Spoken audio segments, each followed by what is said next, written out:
talk about the difference between contour, vector, and profile plots.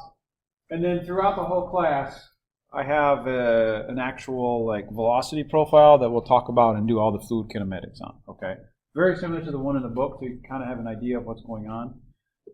You can see their perspective and my perspective.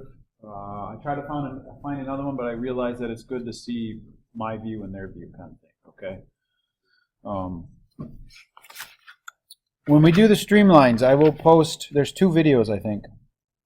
It's how to do the streamlines by hand, and then the video on MATLAB how to plot it in MATLAB. Okay, so you can take a look at those when you do the homework. So let's do this PowerPoint first.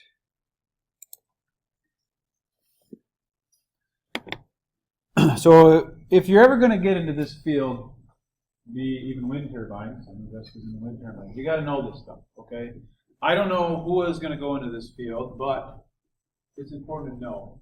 Okay, so like we can do flow analysis over jets, bikes, and then these are experiments. So they do these, what they call computational fluid dynamics, which is called CFD, and then they do experiments to back up those calculations, or vice versa, depending on what you're looking at, all right? So it's either you're going to be working with this, or you could do some of this too. This is a model. So we'll talk about modeling later on, maybe 2 or 3 weeks from now. It's called non-dimensional numbers. You can use Reynolds number, and you can use that to size what you need to put in the tunnel, if you're ever doing anything like that, which is pretty cool. Those are both like wind tunnel on the right side? Yeah, they're both wind tunnels, yep. Yep, this one's a big one. Yeah. And then this one's a little smaller one. Yep. But you can still size down all these to fit what you need and actually get the same results if these were full-scale models, which is really cool. Yeah. My company work the design facility we have in Florida, they have that when they manufacture their own blades. Yep. So they have their own wind tunnel. Oh, to test the blade performance? Yeah. Cool. Do they scale the wind blades down? Must be. Well, their blades are 3 inches big. Their blades are 40 inches big. Yep. So yep. Difference. Yep. So you'll understand when we get the Reynolds number what they're doing. A little bit, but I wasn't working with that part facility. Cool. They also use. I don't know where to stand here. It's kind of awkward. I wish this desk was right there. I guess I'll stand here. I don't know if you've ever seen this before, but this is pretty cool. They shoot. I don't know exactly what type of. It's carbon dioxide. The smoke? Yeah. It's carbon dioxide. Carbon dioxide? Yeah. Okay. But you can actually look at these, what they call streamlines. Okay. Technically, these are streamlines because they're particles that are in the air. But if it's steady state, they're both the same. But we'll talk about that later. All right. So I don't know if I've ever talked about my research, but this whole section pretty much deals with my research. Okay. So when I was doing my PhD for, let's see, when did I start? 2009, fall of 2009 to the fall of 2012. I was a research scientist on an aircraft. So I got to fly on this. It's the C-130.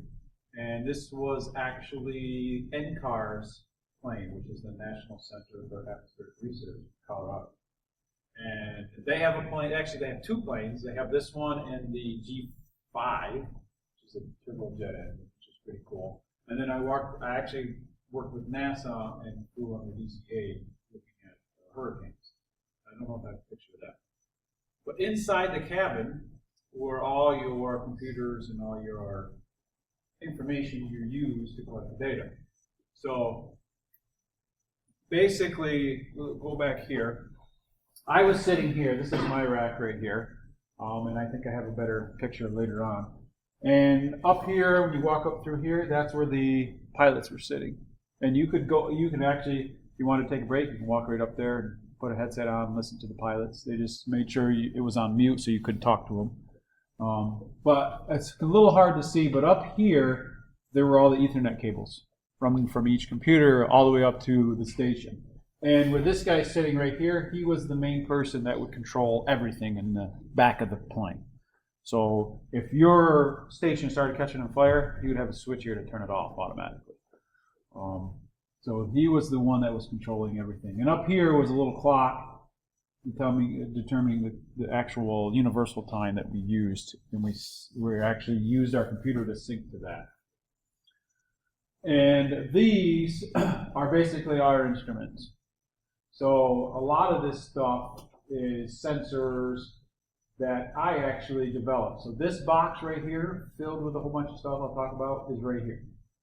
So we mounted that in the plane, and it took about 5 to 7 months to actually install everything in the plane and make sure everything was going to fit and work. Because all the wires you see are all pretty much, they're all fireproof. If you didn't have a fireproof wire, it had to be inside an aluminum box. All right, and this was an external box where we needed more sensor communication to the computer. So they gave that to us, and we had to make all these little blue cables. Oh, so that was a lot of work. This box right here took me about 2 years to make. And it contained pressure sensors, temperature sensors, relative humidity, an actual power supply, fans. And it had, this box right here is a blower that went from, it actually circulated air from 0 to 100 liters per minute. And then this was the controller to the blower inside. This right here, it's a little tricky to see, but it's a high voltage power supply. It went from 0 to 10,000 volts. And you had to be careful when you fly in the altitude because you could arc. Because basically there's not much humidity. It's very low relative humidity, and it just causes everything to be different up there. So the way this worked, and I think it comes in there, yeah, right here, there's a little hole in the cap in the bottom of the floor, and I'll talk about these later, but we had these inlets that got mounted on the belly of the plane. It looked like a megaphone that the pilot used. It got mounted on the plane, the air went in it, and it come up, and actually circulated kind of through my box to know the pressure and temperature coming in. And then it went through this little, looked like a mini rocket. It was crazy. And what happens is the flow comes in from the top and travels downward. And in the center, there's a little cylinder that you apply voltage to. Went from 0 to 10,000 volts. And these particles that were inside the clouds would start being attracted towards the center because you get an electric field. And there was a little hole down below on that cylinder where the particles went in, and then we can go and actually size them and determine how many there were and what size they were. So that was the big thing on that. That was pretty cool. Oh, here they are. So these are the inlets here that we actually designed right here. This was a labmate and I helped design this. And then these two and this one were basically old ones that they used before. And so each one has a different characteristic. So the size of the particles that make clouds are really tiny. I mean, you can't see them. They're like 100 times smaller than the tip of your hair. And basically, the way the clouds are formed is they have the hot air mass that rises, it cools, and then water condenses on the particle.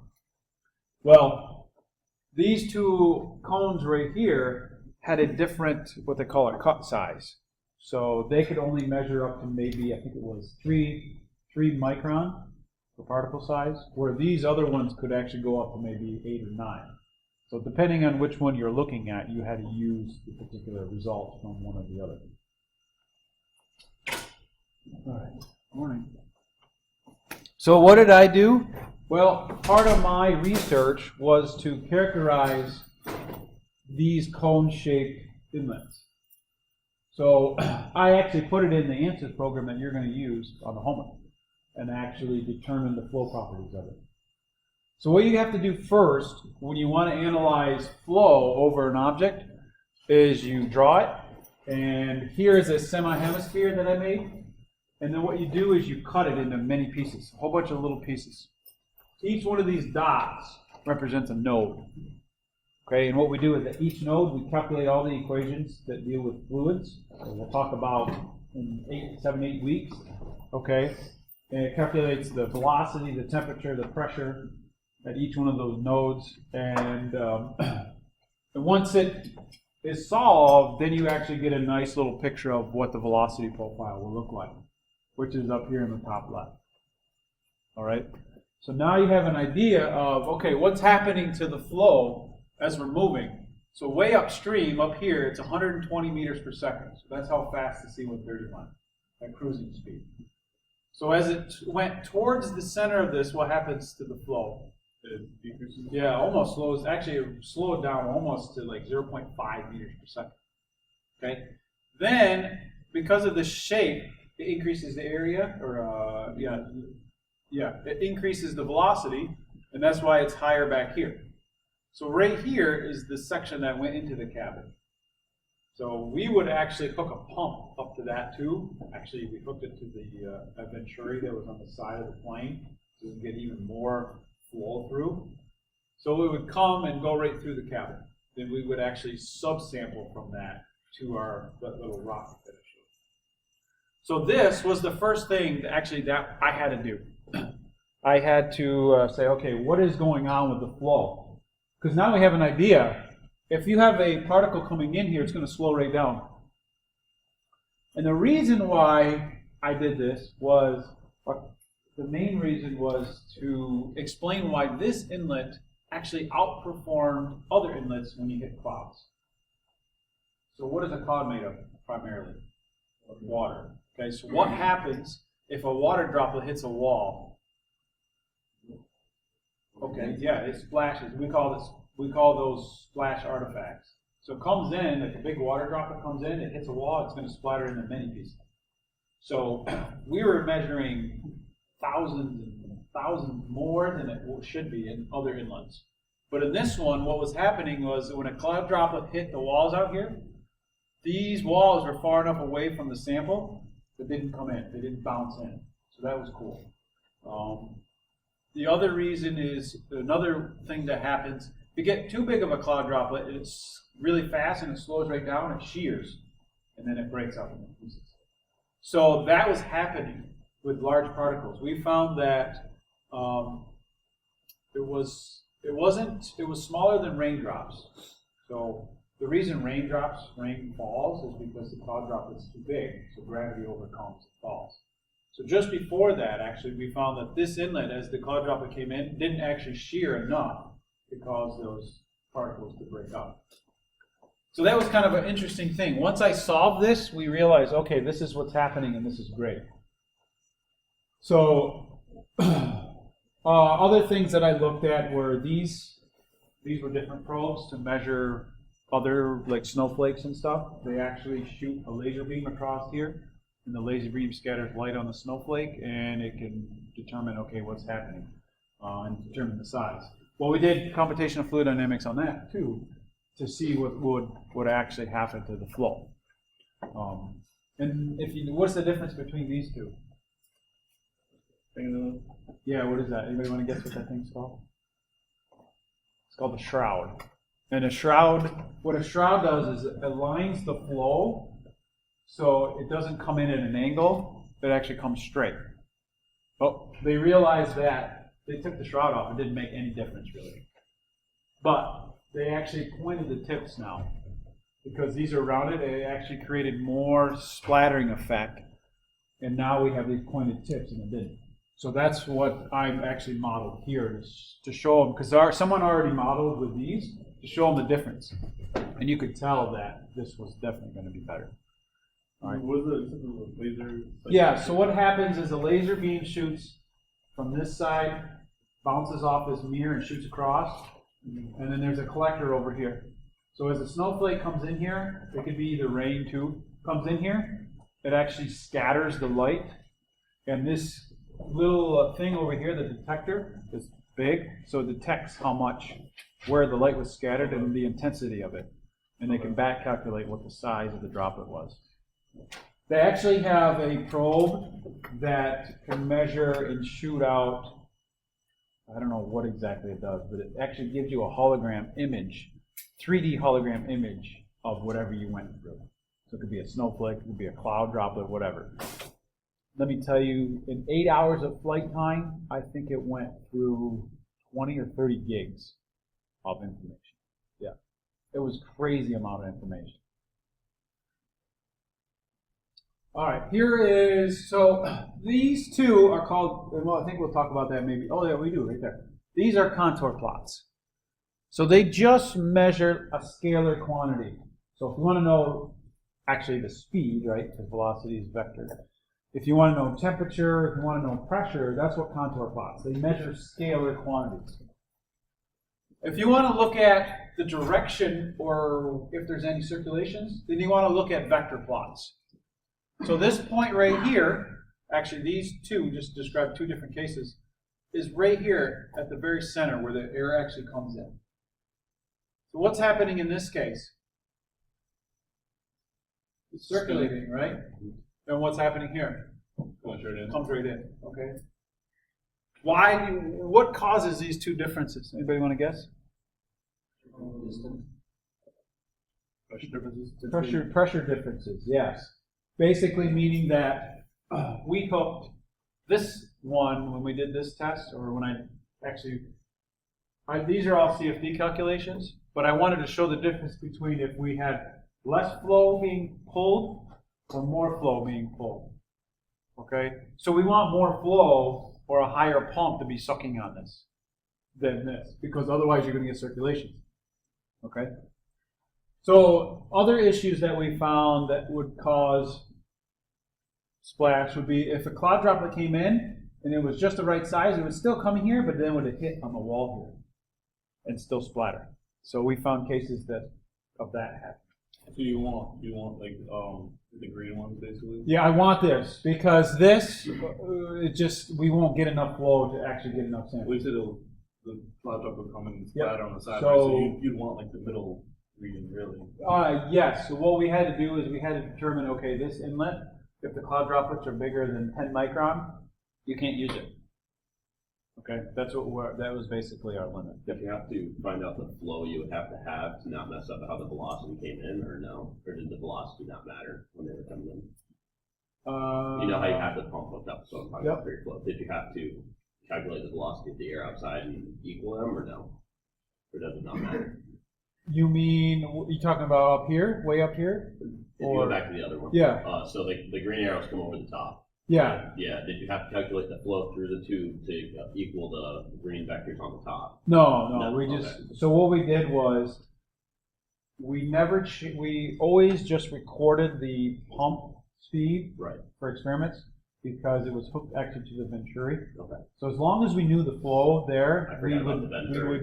we would That know basically kind of solves what that would problem be. for us. Yep. Okay, cool. Okay, so we have contour plots, we have vector plots, all right, and then now we can talk about streamlines. And streamlines are basically tangent to the velocity vector. So they kind of really show kind of what's happening with a vector, but we actually use streamlines the majority of the time to describe the flow pattern. So if you want to know the flow over your car, remember the second PowerPoint I showed with the spraying the carbon dioxide? Yeah. Yeah. Across. That's kind of like a streamline. And we'll talk about how to calculate those later today. All right. And I have a code that can show you for that. If you have a collection of streamlines, you're just called a stream tube, I think, right? Yep. So it's just a bundle of streamlines. I'll post this PowerPoint too so you can have it.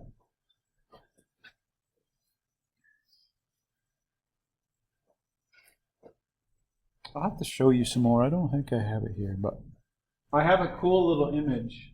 Let me see if I can find it right now to help you explain that. I think I have to. If you want to read my 3 papers, just let me know. I can send them to you. Like 8 pages long. The first page is what, 13 pages? Oh. Is it in this one? Yeah, no. I think I have a better picture. Look at those nice graphs. I'm trying to get everyone to do. Oh, we can't see that. Oh, you can't? Oh, that's weird. Does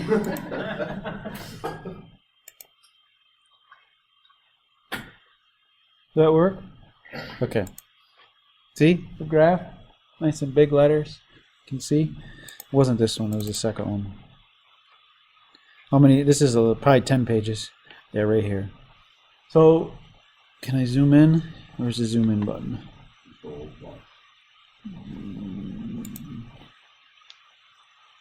Can I do it like that? No. Yeah, if you hit the numbers. If I hit the numbers? Yeah, so hit the numbers in the bottom left. Bottom left. Oh, yeah. Oh. Control plus. Oh, it won't let me. Okay. Well, that's all right. Oh, I can do that with my fingers. Cool. Okay. So this basically describes what I was talking about before.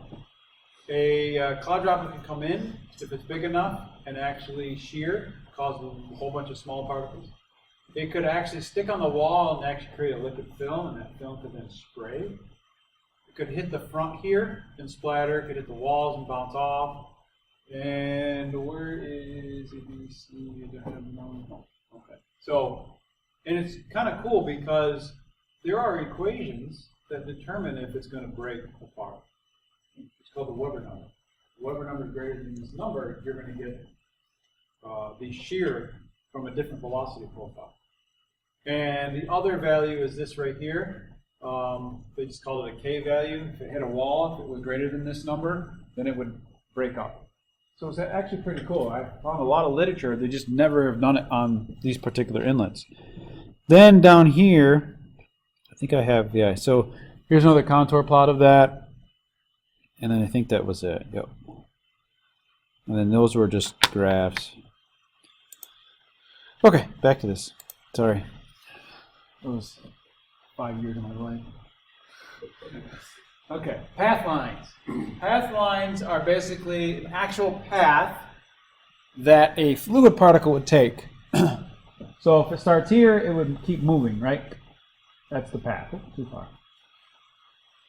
So that's just what a path line is. Very easy, just the movement of a particle. And I think I have something on Thursday that I'll show you about what happens with steady state and unsteady state for stuff.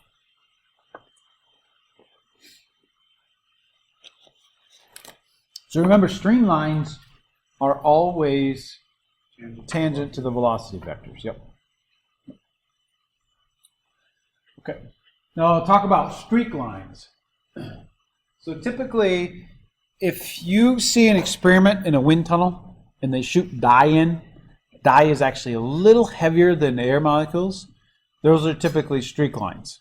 And the way we do that is we inject dye and we keep injecting it every like 5 or 6 seconds, depending on the time. Okay? And what we do is we watch the point at which we injected it, and then we draw a line back. All right, so this one was injected at 0 seconds. And then maybe 5 seconds later, that one injected from this point, and then it follows around the object. Okay, and then we draw the line, and that's a streak line. Let's say the streak line is the locus. Yep. What's the locus? So it's the low. Don't worry too much. Just listen to what I just said. I probably should take that out. I don't want to confuse you guys. Just remember, if you ever see any heavy dye or anything in the experiment, that's a streak line, not a streamline. Okay, typically. In steady state, they're all the same. The path line, the streamline, and the streak line, they're all the same, but just remember what I told you. Anybody know what kind of shape, what they call this large shape? An oval? That's true. It's called a blunt body. Okay, so if anything's like big and round, it's called a blunt body. Yeah, it is oval. That's great. So Yeah. you said streak line is usually a dye or a smoke that Yep. you can see the path. The that flow it's- pattern, pretty much. Yeah. Yep. Use Because the glow in the dark.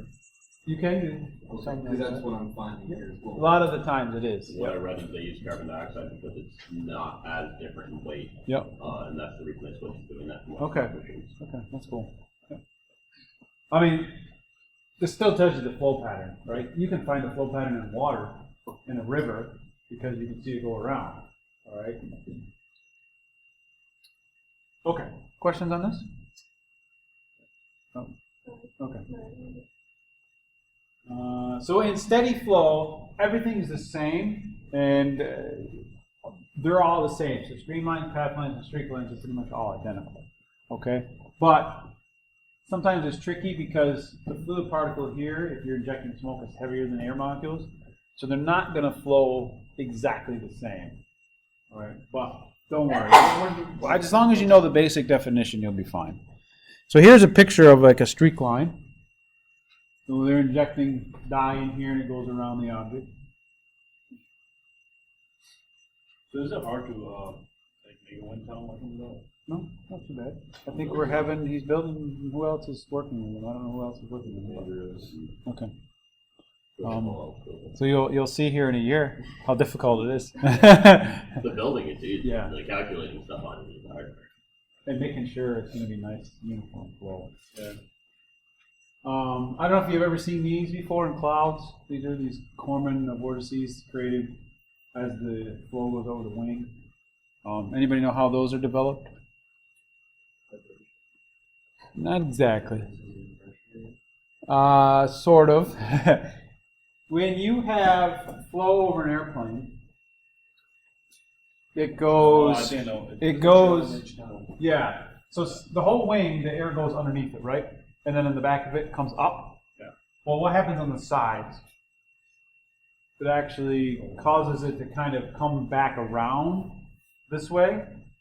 And that's why they add winglets, or these wingtips, to help the flow so it doesn't come back around this way. And because of this, there's no winglets on here, it comes back around and you get those circulation regions back there. Does that decrease like the aerodynamics of? Oh yeah, the winglets actually reduce the drag enough to save millions of dollars in gasoline because it reduces the drag. So they're very, very important for that. Switch to that with the G6 as compared to the G5. The winglets not mix up the efficiency was brought up by like 5%. Which is huge. Huge. Typically, if they ever find something, it's like maybe 0.1% better, and they'll move to that. But when they did that, it was crazy. It's funny. I read a thing. Basically, it was like called a vortex emulator, and it was this one on the new Lex that came out, and it's like on right next to the side mirrors on both sides, and apparently it decreases like drag. Yep. Yeah, that's like the McLaren P1 uses an air spoiler instead of a real spoiler. It comes from the side, shoots up the back, so you're pushing it down rather than having the air go over the spoiler. Yep, all that. And then you ever see the tractor trailers with the extended things in the back? Yeah. Yep. They help reduce drag. You know all this stuff. You just now can apply it. All right. So here's our timelines. You remember what happens if you enter a pipe flow? Start entering a pipe. Remember that from first fluids? It basically takes some time to get fully developed. Well, if you take snapshots, you can get basically like a timeline of what's happening with that flow. All right, so those are just timelines.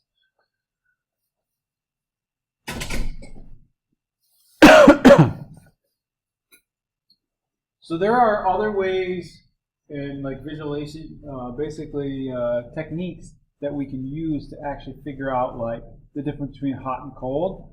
And I wish we had something like this. I might have to find something. But basically, you take the image with this particular camera or whatever, and you could say the difference in densities based on that image. You know, okay, it's hot or it's cold, kind of thing. You could also take images with like a light to figure out, okay, here we have a shock wave. This is actually an oblique shock wave. All right, not a normal shock wave, and we'll talk about those later. Here's kind of a cool picture. So a lot of this stuff is learning about kinematics, but also graphs about how can you visualize it. All right. Here is a profile plot. A profile plot is just showing what the velocity is at a certain location. So you see this black dot right here, black line I meant? This is actually, I don't think I have it here, is the center line. Go back here. The black one right here, black line. Solid. What did I say? Oh, it's a black solid line. Thank you. You can't see that. I must have to close that. Yep. So go back. I should put that image back here. So the line we're looking at is right here. It starts here, and it's the center line of this pipe, and then it basically stops right here at the front part of that sample tube. So a profile plot just shows one like kind of location, so straight across here in that 2D. So what's happening to it? It starts off at about 110 meters per second. Then it slows right down because it's entering the cone. And then it gets almost to 0. And then it just slightly increases a little bit before it hits that surface. All right. And then it goes into. And then this is the front part of the sample tube. So if I move up, then you would see it increasing again. Then it would go into the sample tube. Yeah. Air velocity goes over the cone, Yep. and it's like spinning around the cone, and the center is the velocity.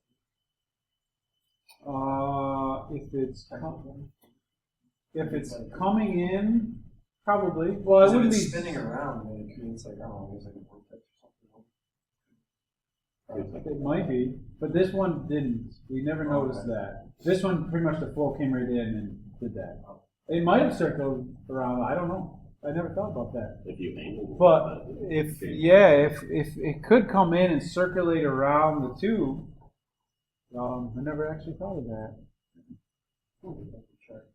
Something like that for a turbocharger to try and reduce the amount of air getting in the center of the wheel. Okay. Yeah. Actually, reduce the whole fan blade. Huh. I never thought of that. But yeah, it could. Yep. So here's kind of some unsteady flow patterns. So steady means that the flow is always the same throughout all the time. But unsteady, you could have difference in changing. So here we have some circulation going around, and then that circulation kind of changes. All right, so that's unsteady flow. And I think in the CFD that I'm going to have you do, I think I'm going to do a 2D, kind of like this. It's a box, 2D, with a flow going over it, just to get familiar with ANSYS. All right.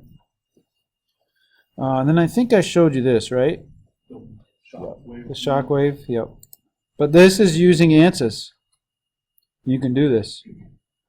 So again, you have the high pressure wave pushing out, and the time is really small. Part of that, Michael? Yeah, like a distance wise. I don't know. I don't remember off my head. I'd have to go back and look at my old day. This was in like 2007. Yeah. I was like, how'd you know that? I was like, yeah, the date's on that. 2007. 2007. Holy smokes. How old were you? Oh. 11? Yeah. So I was doing computational fluid dynamics before you were 12. Holy smokes. Before you learned algebra? Yeah, you were probably in what? 5th or 6th grade? Yeah. Wow. You were 12? Holy smokes.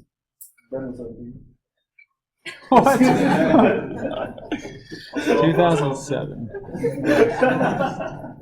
How old was I in 2007? Let's see, I was born in 84. 23? Holy smokes. You're all 23 maybe now? What? 21? 21? Keep getting older. When is your birthday? Today, really? Oh. Say you don't look 23. 21 maybe, right, Ben? Okay, that was an evil laugh. Questions? Questions on this? Does it make sense? All right, let's take a few minute break. I gotta refocus. All right, so take a 3-minute break. So 10:15, we'll get back to. We'll do some notes.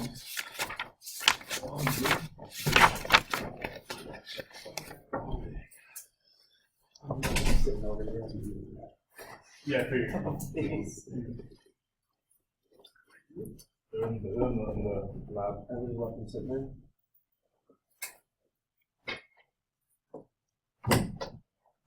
I saw them sitting on the table, and I was like, oh, someone's the same headphones as me, and I left. I started taking Oh, yeah. You started blasting them? They're the best, They right? sound good. They're $150 studio headphones. If I had lost these, I would definitely be crying. Just kind of trying to scribble down all that line at the start of class. Okay, thank you. Not gonna be. That would have been harmful. Let's see.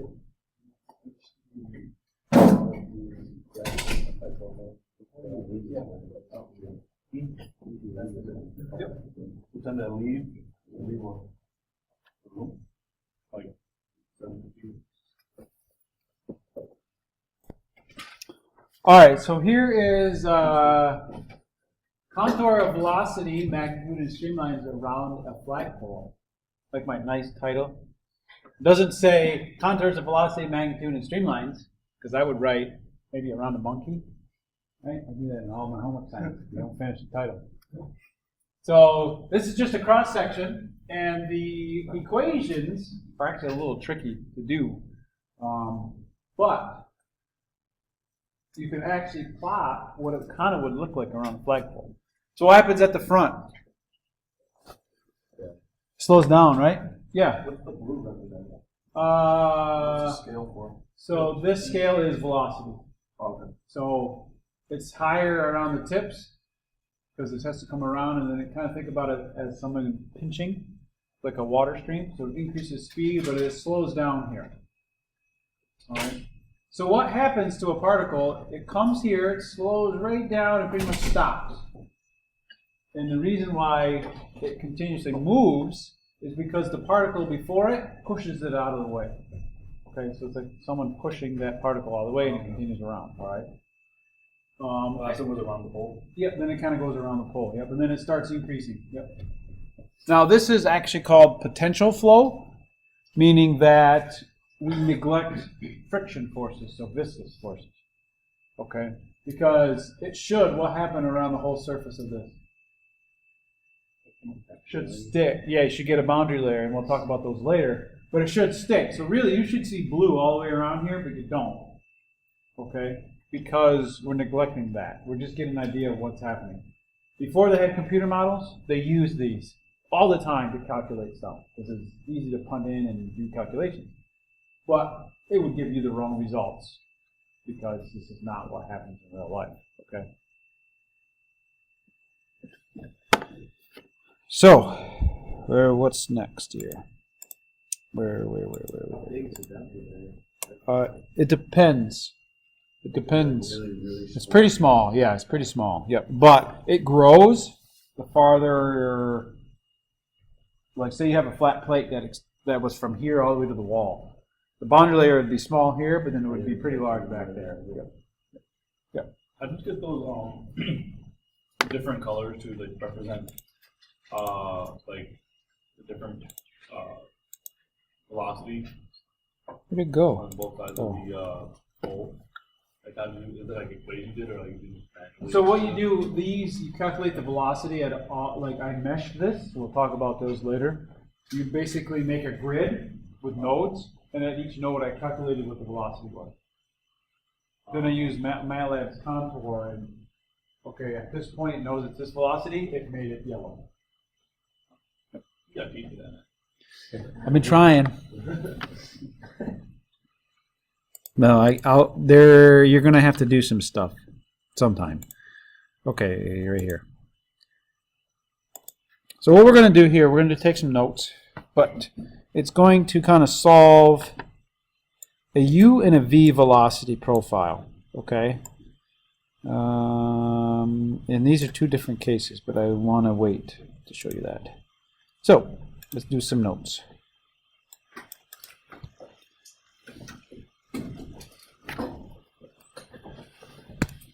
I like this chapter. It's relaxing and fun, and math. I'm going to get right into here. So velocity. So fluid velocity could have three components. We call those components U, V, and W. What do you think? Which one is X direction? U. Y is V, and W is Z. Yep. So the way we write this is in vector form. So U, X, Y, Z, T, I, plus V, x, y, z, t, j plus w, x, y, z, and t. Holy smokes. And that's k direction, right? Unit vector k. Remember students in dynamics?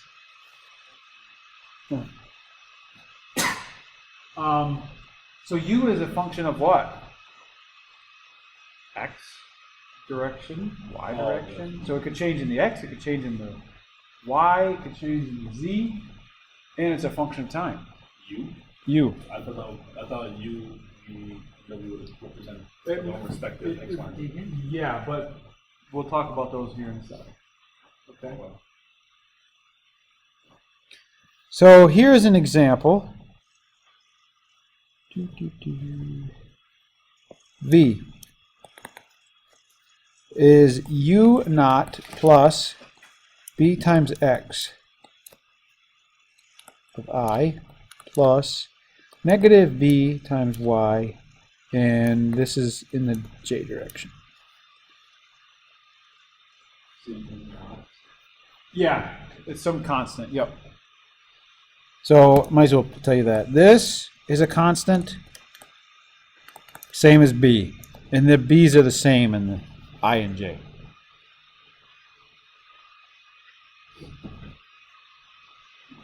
I have a question. Yeah. Yep. So why is V not, does that represent velocity or is that what? Yeah, it's like a, yeah. And the velocity is what? B is just an Arbitrary number. arbitrary number. Yep. So let's go back up to, this is big U naught plus BX. Just a number. I don't even think I gave it a number. Just some arbitrary number. Here? There? That's a U. U. Sorry. Apparently,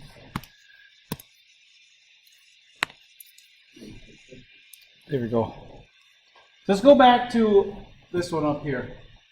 So U is your x velocity, all right? But the reason why it's a function of those is because at a certain different y location, it could have a different speed, but it's still in this direction. Okay, think about like pipe flow, right? The velocity, you get like a parabolic shape. U at every y location is actually different. So that's why it's a function of x, y, and z. Does that make sense? I know you had that question. Did it make sense? No. Not really? Let's do the famous, here is this plate, here's water, and the bottom's fixed. What's the velocity profile look like? So the bottom would be 0. Pretend that, yeah, this is 0, and this is V. So it kind of looks like this. So this is all U, right? It's going in this direction. Well, what's the U velocity here at the bottom? What about up here? V. Make sense now? Yeah, so is that in the y direction? Yes. So What about the x direction? U is a function of Y. Okay. It could change. They could go faster if you get farther down the edge. Yep. Oh, Okay. Faster in respect But to time. every Y location, U is the same. It all depends on your situation. okay. Got it. Maybe I have it here. Let's see what those are.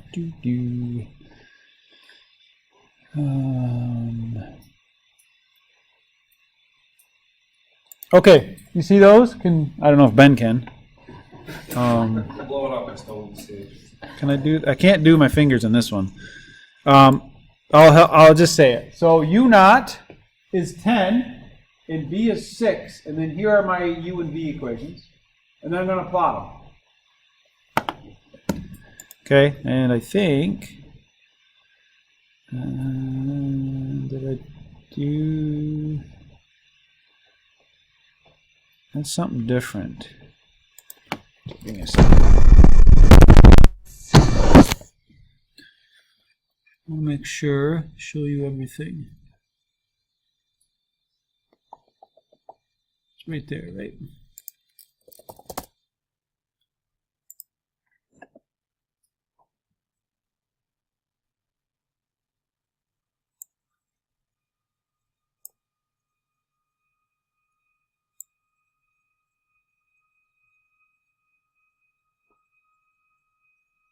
I'm plotting.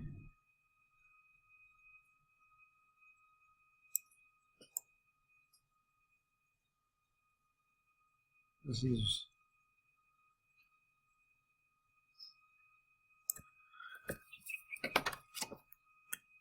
I don't like that.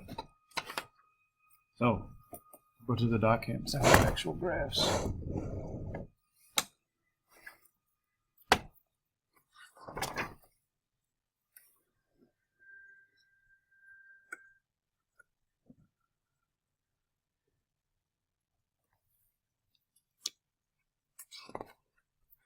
So this is, come on, focus.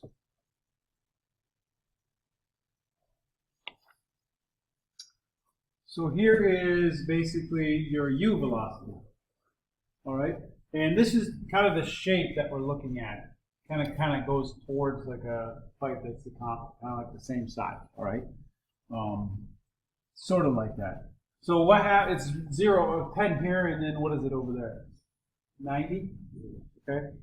Here is our v velocity. Okay. V velocity. What was the equation for the v? Was negative b times y. Yeah. So it changes in the y direction. What about the u velocity? It changed in the x, right? So x is this way, so that's why u changes. And v changes in the y, so that's why it changes this way. If you do a velocity contour with magnitude, that's what you would get. You said, Yep. You said x changes in the x, and you said u changes in the x. So let's go back here. So u was what? I can write this down for you. That's the x component. This is the x component. So u was u naught plus what? V times x? Dx, I plus dy. But only the u velocity, yep. What is the examples in the scenario? It's just So, conceptualize it, but I'm Like the air into the room. so say this is like a pipe that kind of concaves in here. actually shaped like that. Yeah, Okay. you could. Yeah, just for a hypothetical Okay, thing. well, I Yes. was just Yep. trying to- So pretend it's like a pipe going in. All right. So we have the overall velocity profile was u naught plus bx in the I plus negative b By. times j. Okay. So if I separate the u and the v, here is the u velocity, the velocity in this direction at x and y locations. So at any y location, what's the velocity? Yeah, any y location. If we straight up and down, say it's at 10. It's going to be constant because is there any y in u? No. Okay. It only changes in this direction. All right. But for the y direction, for v, it changes. Oh, I see. Okay, that's kind of all I'm trying to make sure you're clear on this. It only changes in this direction, doesn't change in that direction because v was negative b times y. Okay, make sense? Yeah, it's like opposites. Isn't it? That's why I want to make sure you So understand. the equation that you use per direction that you're analyzing the velocity. in. Yes, but you can take the velocity magnitude, which is what? The square root. Oh, yeah. Okay, take the square root. Yeah. You get this. Don't worry about this. Think of the pipes maybe starting here and going that way. Don't worry about all this. It's fine. Okay, but it starts increasing, right? Yeah. But you get these curved shapes because you have a u and a v velocity. Yes. So No, that's why. Yep. So when you wrote that long equation before, that's your overall velocity. Yes. Okay. in vector Piece form. Depending on how you're analyzing. Yes. Yep. Yep. I have one more question. Yeah. On the Y direction one. Yep. Yeah. Why is it not red on both or in the center and then goes down to blue on the edges like it would for velocity profile? Just because of the equation. Because this is not quite a pipe. Yeah. Okay. That's why. Yep. Yep. Yep. Yep. So the reason why I said think of it as a pipe, just to give you an idea now, but technically this flow is not through a pipe. Okay. It's just some arbitrary thing that we just kind of picked up. I've been trying to find a good one and I haven't. I said, well, just give them the basics. So here's a vector plot. Okay, just to kind of help you show the direction. If I go back to my computer, one of these, I think this might be your homework problem, which will make more sense. So give me a second here.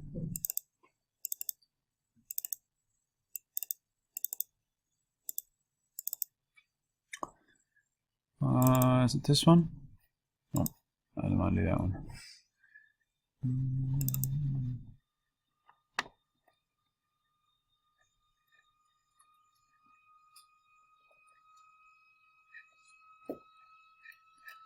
That's for that one. I thought I had. I might have to find it for you next class. But basically, oops.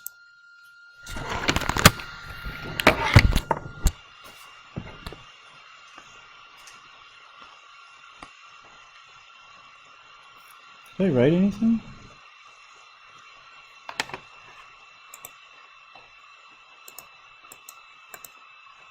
Okay, where did where did my stuff go?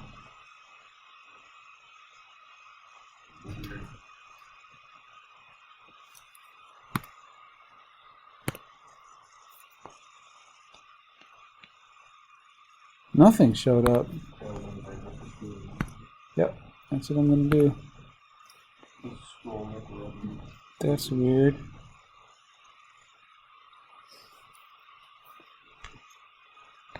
Huh. Okay.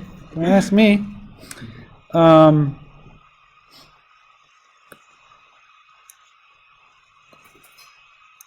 We go back to that plate moving this way. What, down? Oh yeah. So you told me that it was, say it's fixed down here and there's liquid here. This was U and this is Y, right?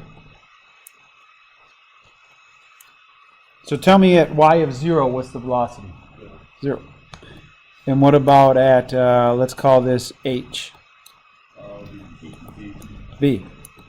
So tell me what U is. U equals my plus b, right? So what is U is your velocity in the x of the fluid. And what's the function of y? So it changes in this direction. It does not change in that direction.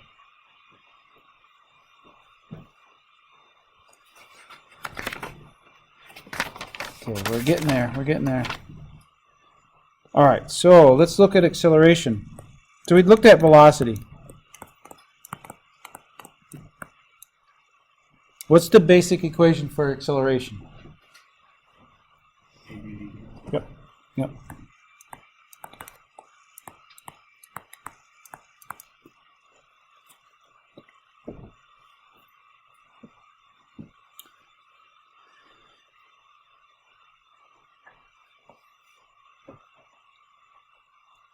So if we want to take the derivative of v, well, what is v a function of? Time. Everything? Yeah, so u, x, y, v, x, y, z, t. Okay, so you have x, y, z, and t. How many variables is that? Okay. If you have a function that's a function of something else, multiple things, what math rule do you have to use? Chain rule, okay? I'm not going to show you, but you have to use the chain rule. What you end up getting is this. A partial differentiation. Because of the chain rule.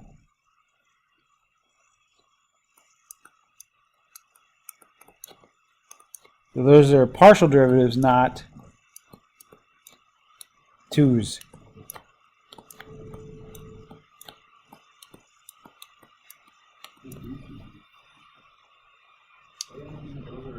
Partial derivatives. Oh, They're not twos. that's not good. I did. It looks like a friggin' two. It does look like a 2, but it's not. And I'm going to give you, see I still put vectors? So we're going to have AX, AY, and AZ. I'm just going to give you AX and maybe AY. So now you understand why we use partial derivatives now. And you use math class to figure out where they come from. You're just going to apply them now.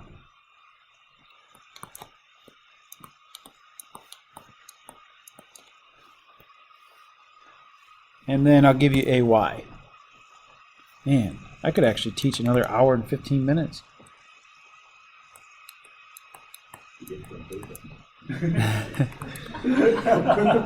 Good. Man, you are on top of things today. That was a good one. Does that make you feel comfortable then? You know that's what, did I already tell you guys that?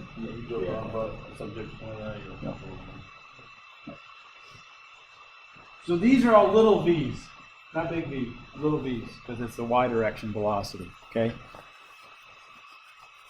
And this is a z, not a t.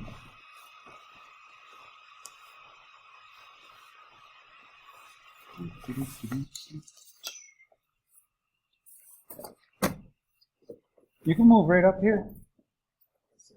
Yeah, take the desk. Where are you going? Oh. Whoever. What? Oh, I took your desk. Yeah, you did. Ben, you can move the desk right here. So. Can you see there? Super late. Actually, you know what? And descriptive words. There you go. Yeah. Ben's new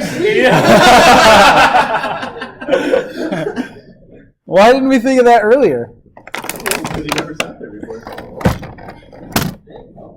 There. I hope you can see that. I can see that. Huh? You still gotta get Because if you can, and I'm going to take you to the doctors.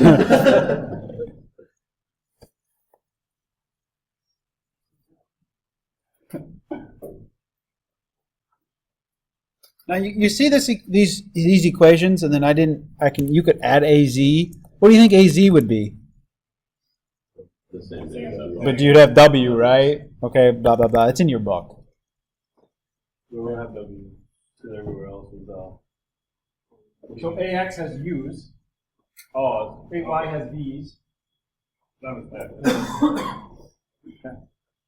So what was I going to say? Oh, these equations. These equations are used in the CFD at every node to calculate accelerations or velocities, okay? And what we do is we set, when you solve it numerically, you set these as close to getting to be 0 as possible in some situations, okay? We'll talk about that more later. But let's take our velocity profile. Can I move to here? Okay. Yeah, question? Oh. So our example, U was U naught plus BX, and V was negative BY. Try by yourself for a minute. We only got 5 minutes. Wow. Apparently we're not doing streamline calculations today. We'll do those Thursday. That's all right. Yeah. Yep, we're going to do some differentiation in that one. Good old differential equations. Tell me what AX and AY are. I know. Of this velocity profile. Tell me what AX is. And tell me what AY is. You know what I mean? Yeah. Okay. No? So. Okay. Hold on. So it's the same thing when I hit that deer, and the deer was like, huh? Right? Deer in a headlight?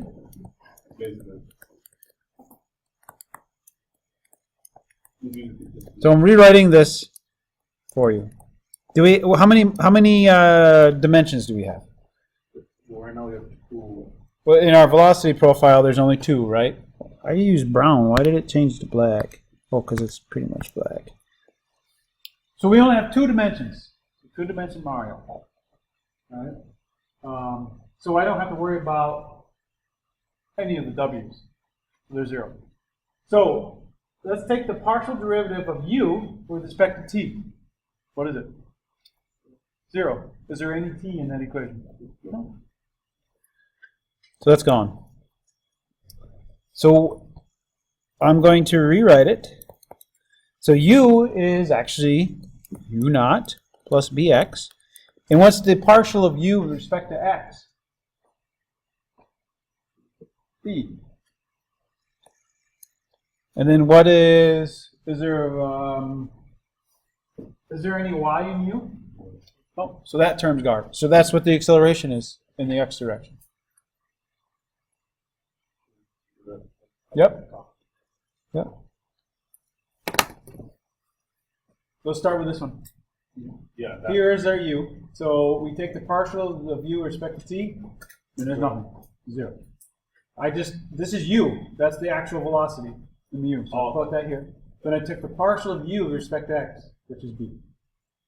Okay. And then this term is 0. But this is here, but that is 0.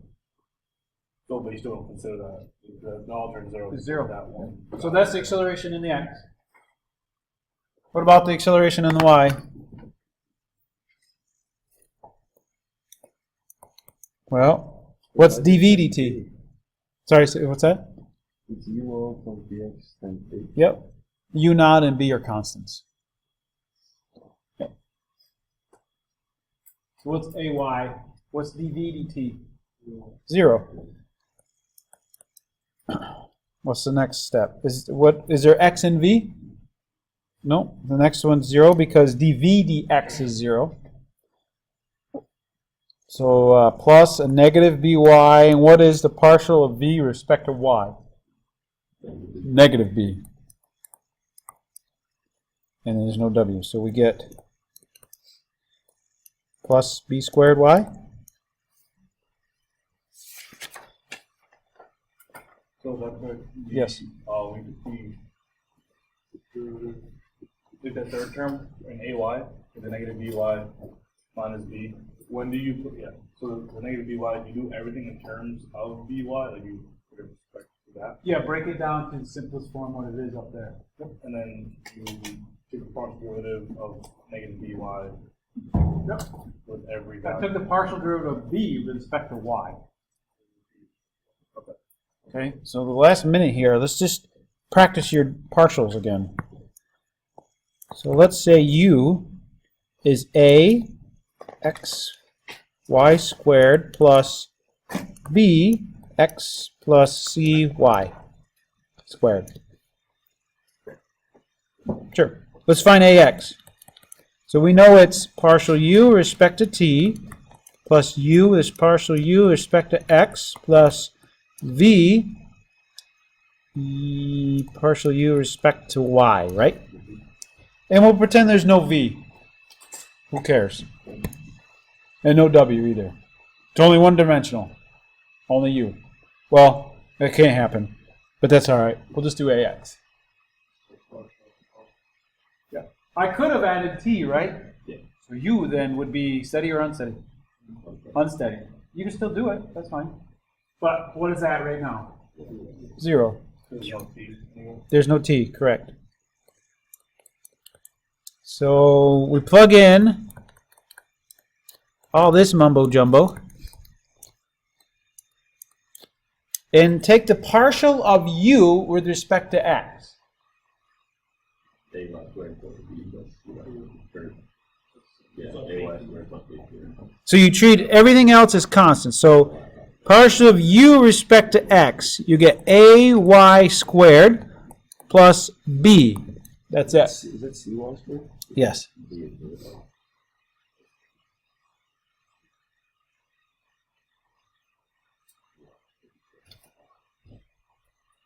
So c times y squared, you create how do I say that? You count that as a constant. Okay. So plus v would be something, but what is the partial of u with respect to y? So 2axy plus 2cy. Does everyone understand partials now? They're pretty easy. The question mark is I didn't give you v. So you want to be taking it from that V, I would have to give you another equation for v. To plug in. instead we just took the I just wanted to practice partials. yeah. Wow. You would be on the way to find the original function. Yeah, you could do that. Yep. Yeah. Yeah. Yep. I'll review that again Thursday too. Okay, so come in Thursday, we'll review this and we'll do streamlines and then we'll get the rotation stuff. All right? I know you already gave me a refresher course in derivatives. Yep. Which is the same thing. Yep. Sorry, that's Yep. when I The partial You create you do the same thing, but everything else is act as a constant like y. with respect to Yeah, whatever. just that variable. Yes. Yep. All right. I really like that idea. Yeah, I just thought of it when you sat over there. That's perfect. So I'm fine with that. I'm sorry I asked like a million questions on what they No, said, no. and I feel like I'm I falling think behind what it sometimes. is you can't see. I can't. And then you're trying to fall focus. behind everybody else, and like you say something, and I didn't hear it, and everyone else heard it, and I asked the same exact question. But yes, sit right. Because I know sit it there pisses from teachers now on. off sometimes. I don't mean to No. slow you down. You're doing better, so it's good. But I think if you sit there, it'll be better. I will. Okay. That's my new seat. This is new seat. Brett, make sure you don't sit in his new seat. Right. You can have my old seat though. Glad we're so open in this class. Bullying. That guy ever sits in my seat again, I'm gonna hold him up by his underwear. Shouldn't these be carrots? You could do caret signs or vectors. Doesn't matter. It's up to you. Yep. Whatever you're more comfortable with. Yep. Stop working out, okay, Jess? pretty dark then. It's pretty dark.